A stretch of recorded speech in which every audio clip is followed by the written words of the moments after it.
ceturtdien tātad tradicionālais pastāsts par astroloģisko kombināciju, jeb to, kas notiek ārā, kas varētu notikt arī mūsos, bet es gribu, ja mums ir sarunāts, ka mēs runājam vispār plašāk. Es ceru, ka daudz no jums jau izlasīja to īso, bet es domāju diezgan tādu, koncentrēto un pār tiem saules uzliesmojumiem. Pēdējais šitas te mēnesis,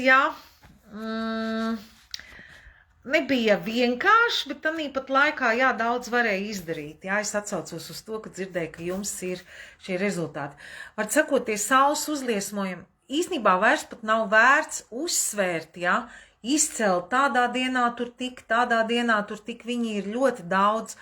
Notiek kaut tur tas uzliesmojums notiek uz mūsu saules, un ja mēs ņemam to aspektu, kas ir, ko mēs jūtam fiziski, un ko mēs jūtam, bet mēs šeit runājam, un tagad, kad es došu tālāk arī tos, atsevišķos astroloģiskos aspektus, visus nav iespējams, jo viņu ir daudz, tas ir tā kā mums dzīvē, Viena lieta ir, kas ar mums pašiem notiek, bet mūs ietekmē arī, kas, ja mēs tur dzīvojam daudz stāvu mājā.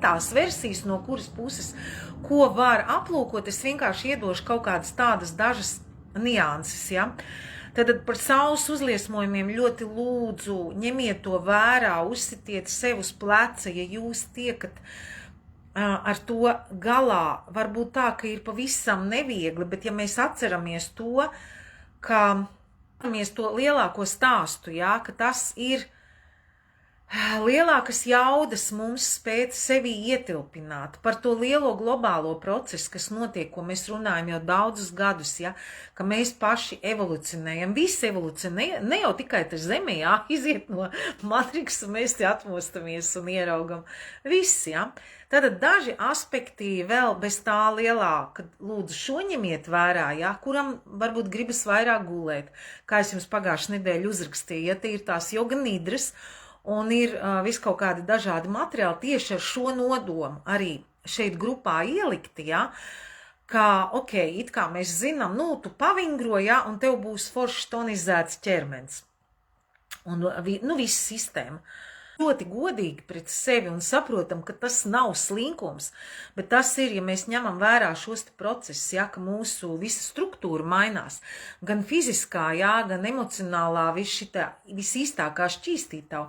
Man bija ritīgs piedzīvojums, es jums izstāstīšu vai šodien vēlāk, vai pēc tam, ko es sapratu vispār, pa ko ir storijas. Visu saprotam, klausam sev, tā kā es jums pagājušu nedēļu uzrakstīju, lietojiet šobrīd joga nidru, vai to lielo relaksāciju, kur mēs integrējam tos, ko mēs saucam par Atlantīdas kodiem, bet kas īstenībā ir, tas tāds koda nosaukums senai pārlaicīgai, angliski varētu teikt timelessness, tāda cauri laikiem esošai, ko mēs esam vienojušies, mēs šeit atceramies, šeit ir atcerēšanās, satikšanās, savu spēku, savu iekšējo zināšanu aktivizēt, un pie viena izskaidrot kaut kādas, atcerieties, tas tukšums, kas īstenībā ir radīšanas klēpis, un kas mums uzticieties sev un esiet, un pat ja to negribās darīt, kā jau es minēju, lietojiet,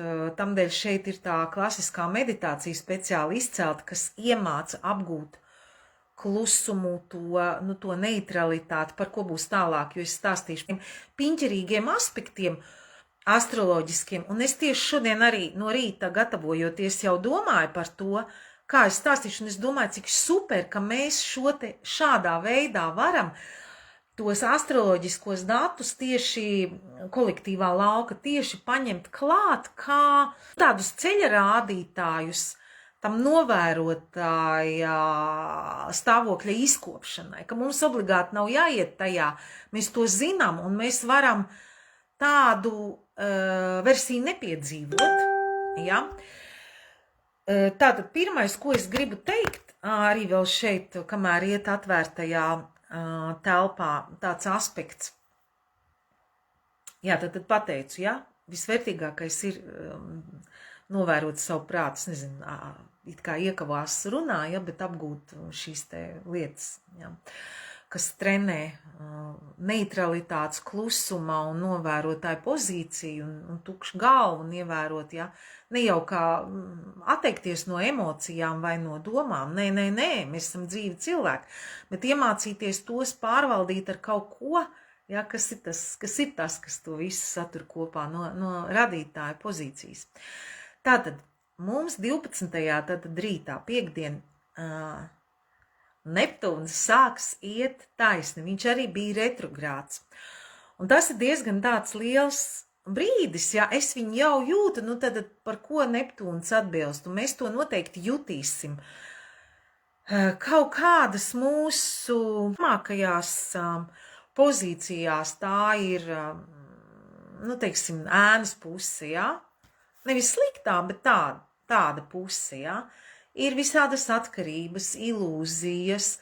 Man īstenībā, es tā, ka padomāju, kas ar mani notika pagājušajā nedēļā, man ritīgi viņš izstaigāja cauri, nu tādas, nu par riktīgo. Man Neptūns, es neiešu personīgi, jā, bet es zinu, manā, nu, dzimšanas kartē viņam ir, viņš man ir tādā pozīcijā, kur ir mans tāds viens liels izaugsmes aspekts caur to, kas man ir ļoti grūti, nu, kur ir tās ilūzijas, ko mēs uzliekam uz citiem vai paši uz sev vai nu, citus projicējam, un tāpat laikā augstākie aspekti ir tādi, jā, nu tā kosmiskā mīlestība, radītājs vispār kā tāds, jā, ūdens, man patīk Vedas Austin, mēs esam runājuši šeit grupā, es domāju, vismaz esmu daudz par viņu stāstījis, cik vien var, jā, viens no progresīvākām ūdens pētniecēm, Jaunzēlandes izcelsmes, bet, nu, starptautiski pazīstam un tādu, un Masaru